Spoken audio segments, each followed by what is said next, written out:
any kind of love and attention that you can give to your front door, you have to essentially look at it as love and attention that you're giving to new resources, new opportunities, new energy, new vitality, all of that. So I think it's important that anything that you can do to your front door to liven it up, you have to look at it kind of like accessorizing. So your door is the little black dress. Now, what are you going to do around it that's going to really, dress it up and take it to that next level?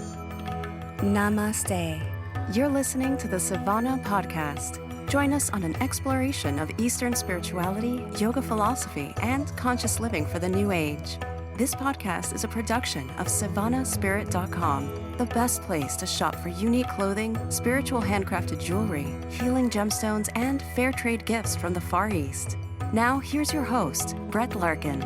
Hello, Savannah family. I hope you're having a beautiful day full of yoga and some meditation. I hope you're fitting it all in. My husband and I we're considering moving. And because of that, I wanted to get a little bit more of an insight into the world of Feng Shui. And I've always wanted to bring an expert in this area onto the show. Today we're talking to Amanda Gates. She's a professionally trained interior designer, Feng Shui practitioner, podcaster, and award-winning blogger. She's seamlessly married interior design and Feng Shui for 20 years to help her clients achieve designs that are energy aligned. What I really love about today's conversation is just how practical Amanda keeps it, and she was just really easy to talk to, and she gives so many fantastic practical tips in this episode and as well as the episode that's going to air on Thursday. I was pretty stunned to find out that there's a few things you can do, easy things, to shift the flow of energy in your home immediately. Our home contributes to our vital life energy, our prana, in so many unseen ways. And today, Amanda's going to give us a lot of powerful teaching to revitalize our home's energy. Before we dive into this really fun conversation with Amanda, I just want to remind you of the ways you can support the show. I know I do it every week. The first is by making a purchase on SavannahSpirit.com, an online shop for yoga clothing, healing jewelry, and unique spiritual fair trade gifts. Today, I'm highlighting the Savannah Smudge Starter Set, very appropriate for those of you who want to begin an energy clearing practice in your home. This kit includes 3 different kinds of smudge bundles, a smudge fan, and a lion's paw shell with sand to safely extinguish your bundles when you're done. I know that seems like a silly detail, but when I was smudging before getting this kit, it wasn't working well. The lion's paw with the shell is really, really awesome, and the sand that they give you. And also for new customers of Savannah Spirit, they're giving our listeners a free $25 off for anything on the online store. So just use that coupon code TAKE25 for a free $25 towards anything your heart desires on SavannahSpirit.com. And then the second way you can support the show is by leaving a rating or review here on iTunes. And many of you know that right now is a special thank you if you just take a screenshot of your review with your phone right after you leave it and send it to my team, info@brettlarkin.com. And these details are also in the podcast description. I'll respond to that email with a really beautiful PDF booklet that I've put together of my favorite affirmations and journaling prompts that I just want to share with you as a thank you for taking the time to leave a review. Now let's dive into today's episode with Amanda. Amanda, thank you so much for coming on the show. Thanks for having me. I'm super excited to be here today. So Feng Shui is something I've been interested in for so long. Can you tell the listeners what it is before we go any further? I think a nice, easy explanation is that Feng Shui is just about properly aligning energy within your environment so that you can increase flow and abundance in your life. So it's really just about getting the energy right so that everything else in your life follows. And where does it originate from? It's originally from Japan, is that correct? Well, it depends on, there's also Feng Shui in India, which I believe is called Vastu. So there's different origins. There are some that have Indian backgrounds, there's Tibetan backgrounds, and there's Chinese background. And some of them have kind of blended together. The practice is actually a mixture of both Tibetan and Chinese backgrounds. It's interesting you say that because it just seems that this is something that's in most cultures, right? It's that powerful a concept that we should be organizing our home in a way that's optimal for energy flow. Am I understanding correctly? Yeah. And I feel like Eastern practices, I think that a lot of us are coming back around to it because I think there's a lot of wisdom and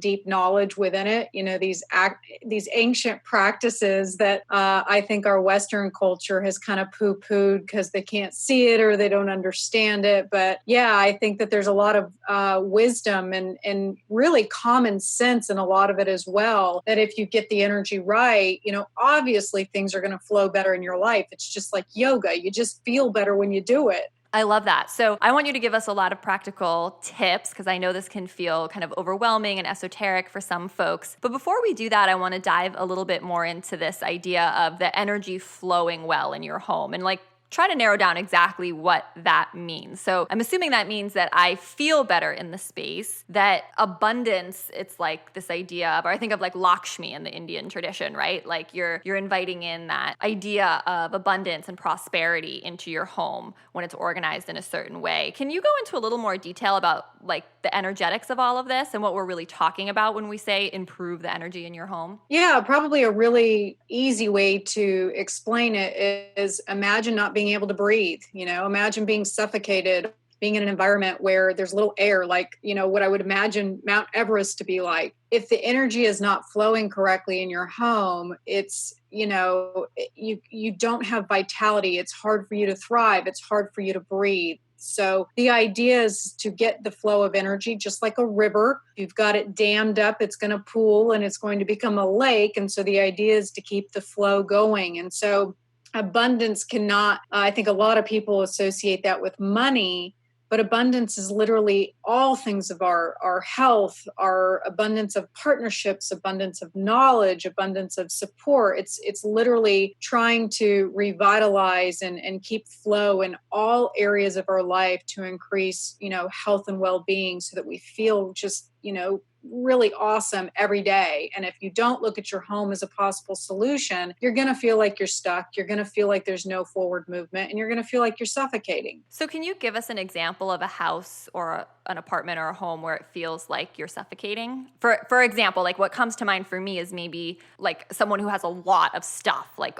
there's just so much furniture and so much tchotch and so much like old magazines or like just too many things. Am I kind of on the right track, or what examples do you have? Yeah, I mean, that can certainly lead to it. I think that what I feel is a common misconception is a lot of people do associate clutter with Feng Shui. And yes, clutter does play a role in energy accumulating and feeling stuck. But it can be as simple as, one of the things that I talk about a lot that my audience hears me go on and on and on about is the front door. A lot of people don't use their front door. And in Feng Shui, it's considered the mouth of qi. So if you're always using a side door or a back door or a garage door and your front door is not being used, in Feng Shui, we call that a dead door. So imagine your mouth being wired shut. You can't get proper nutrition. You're going to get emaciated. You're not going to be able to really have strong health and vitality because you're not able to get proper nutrition. So if you look at your front door in that way and you're not using it, you're not able to revitalize every area of your life. So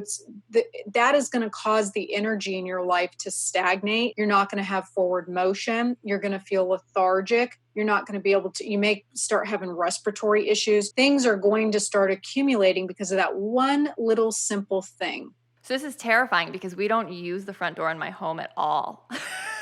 I'm so upset now. Homework for today. Homework for today. I know. So, well, of course, now that you've hit a personal note, I need to go into this deeper. So if we're using, for example, like you say, the side door and the garage door, it's like air is still coming in the house, but it's not the same, you're saying, because it doesn't have that forward momentum that the true front door of your house has. Well, I mean, we can say if we go back to the reference of the body, technically air can enter in through your eyelids, right? But it's not the same as your mouth. So yes, other areas of your, through your windows and things like that can bring in chi, but your front door is by far the most important. That's where all vitality, that's where all new opportunities, all new resources, that's where they come in. So if you're not using it, you're not inviting in those new opportunities and resources. Okay, so right away I have some redecorating to do. I want to go back to something you said earlier, which I thought was really interesting, which is this idea that Feng Shui and sort of maybe like minimalism or not owning a lot of stuff sometimes get confused or intermingled. Can you say more about that? Because it seems like you're saying like we don't necessarily because when I think of Feng Shui, I think of like a house that's super open and like empty and doesn't have a lot of stuff in it. But what you're saying is like that's actually kind of something different. We're not talking about you have to throw everything away. No. So to me, that's more of the surfacey, Feng Shui textbook that you might find at the bookstore, maybe an online article where they're trying to, get across the quick Feng Shui point and talking about clutter. But it goes much deeper than that. Yes, when we're looking at the 5 elemental makeup, we all have a dominant element which creates our traits, our personal characteristics and who we are and our personality. So there are personalities that if you're a strong metal, you're a dominant metal element, you're going to be a minimalist. You're not going to have a lot of clutter. You're not going to have a lot of things in your home. But you take an earth element and they're going to have a lot of stuff in their home because that's what gives them stability and makes them happy. So we have to approach this with the idea of what is it that really makes you happy? If your home needs to have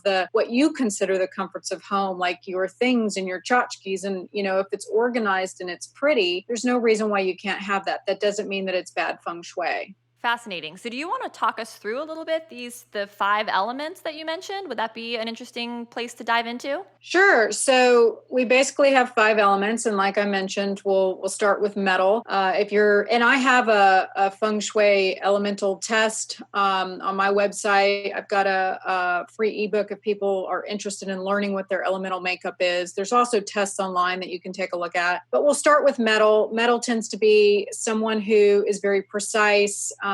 I would almost guarantee that every single organization book at Barnes & Noble and Amazon is written by a metal because they love precision and perfection and they love organization.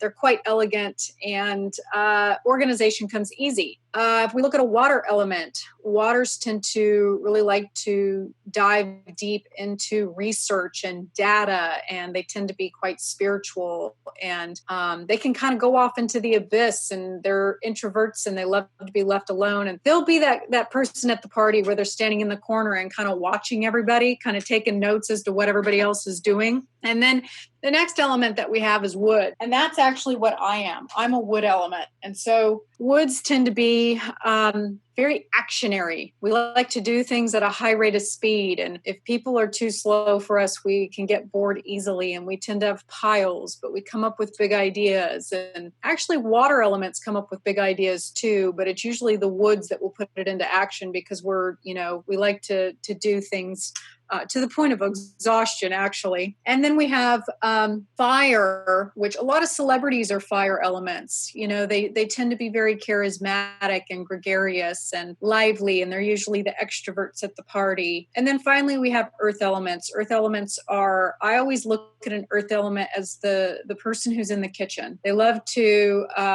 warm and nurture, and the first place they love to start is through food. And an earth element is usually the one where you open up their pantry and they've got 20 different coffees and 20 different teas because they want to make sure that they have whatever it is that you're going to ask for because that's how they nurture. So that's the 5 elements. And can someone be a blend of the two, kind of like with Ayurveda and the doshas and that kind of thing? Like in Ayurveda, we all have all these elements, right? It's just like one is more predominant. Is that sort of the same of how it works here? Yep. We call it the constitution of the elements. We have all 5 of the constitution within us. We just have a dominant one that kind of shines through. As you get to better understand the elements, what you can do is when you're in a different situation, like if you know that you're in a situation where there's a lot of fire elements, then you know that you can bring your earth to the situation. Or if you know that you're in kind of a hairy situation, you can bring your water to the situation. So it's just about better understanding what your elemental makeup is and what they are so that you can bring that forth when necessary.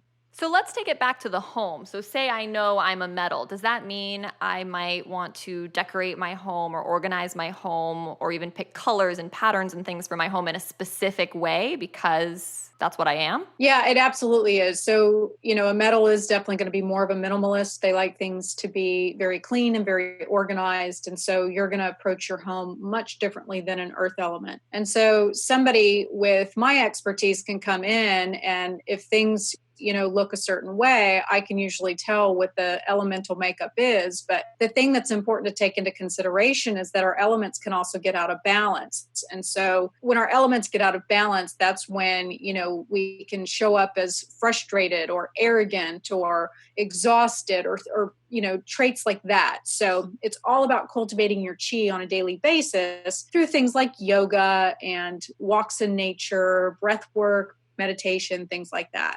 So a metal and an earth are married and they're trying to decorate their home and they bring you in. What do you do? Yeah, that is quite a combination right there.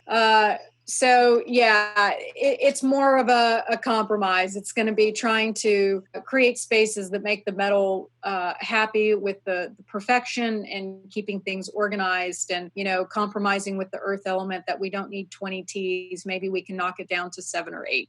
So I want to give the listeners some practical tips that they can use. And I think it would also be really fun to hear from you about these different, like you said, metal is kind of minimalist and earth is, they need a little bit more tea or chach or, however you want to describe it. I'd love to hear a little bit about the other elements. And then sort of what are some key principles that you'd like people to take away? And obviously I will link up your website and the book you mentioned for folks who want to go deeper. But I think just like the tip you gave us about the front door, there's maybe just some easy things that we might just not be aware of that so many of us can start doing regardless of which element we are. And I'd love to learn about those from you. Yeah, we kind of went off on a tangent on the elemental makeup and that's all fine and dandy. But at the end of the day, if you're really trying to create, this environment that is a sacred space for you, I think one of the big things that people will do is they'll sage their home or, do ceremonies in it. You have to get some other aspects right before you go in because sage is beautiful. It's amazing. It's definitely something that is sacred that can clear the energy in your space. But I kind of liken it to having a broken leg and going to the doctor and he hands you some candy and sure, it's going to make you feel better. And for the moment, it tastes great, but is it going to really fix the broken leg? Not really. So what we want to do is before we sage or clear out energy, we do want to pay attention to some things in our home because saging isn't going to fix those. So for example, you said you're not using your front door. Well, the sage might clean that a little bit, but ultimately what you need to be doing is opening your front door at least on a weekly basis to invite in new opportunities. Make sure that the front door is clean and wiped down. Make sure you don't have any dead plants outside and make sure that it's inviting. You want to do everything possible to call in that new energy and to call in, those new resources. And that's something that every single person who's listening today can do. It's super easy. And what's really great is it's, it can be very life-changing. I've actually given this as homework to clients. I've actually got a video on YouTube, how to feng shui your business. And I had the client actually come on and do a video with me. And that was her homework. I said, okay, let's just start with the front door. I want you opening your front door every day for the next 27 days or so. And she couldn't believe she started getting a flood of new clients in and all the clients that were no longer serving her just kind of started to go away. So it was as simple as just using your front door. So that's where I would ask people to start because that's something that's simple to do. And it's something that a lot of people don't do on a regular basis. So that's going to be your homework, Brett, is to get started with that.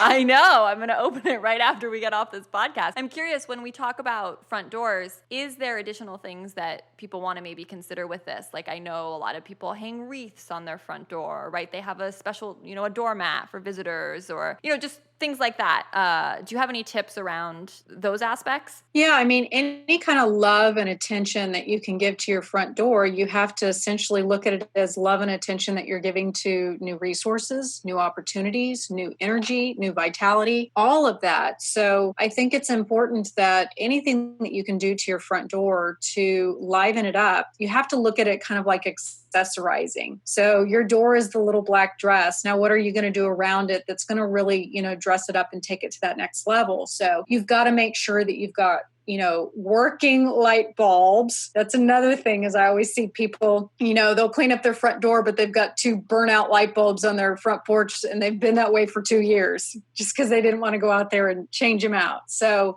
pay attention to the light bulbs, get rid of the cobwebs, sweep the front porch, get rid of any dead plants. If you want to put wreaths or any kind of decoration on the door, the more the merrier, because again, you're really accessorizing that new, delicious, amazing energy that's coming into your life. And so anything that you can do to dress that up and call in the good stuff is absolutely going to be beneficial for you. Amazing. So when we come back, I'm going to be asking Amanda about the different rooms in the house so we can get some more incredible tips from her. And again, make sure to look in the description of this podcast if you want information on her website and her resources that she's mentioned. So make sure to tune in on Thursday so you can hear the rest of our conversation. And I hope you, like me, are going to start paying some attention to your front door right now. We'll talk to you guys on Thursday, and I'm sending so much love from my heart to yours. Namaste.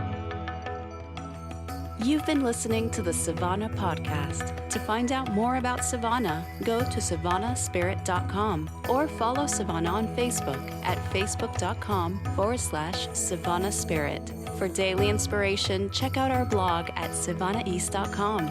Be sure to join us next week for a new episode, and thank you for listening to the Savannah Podcast.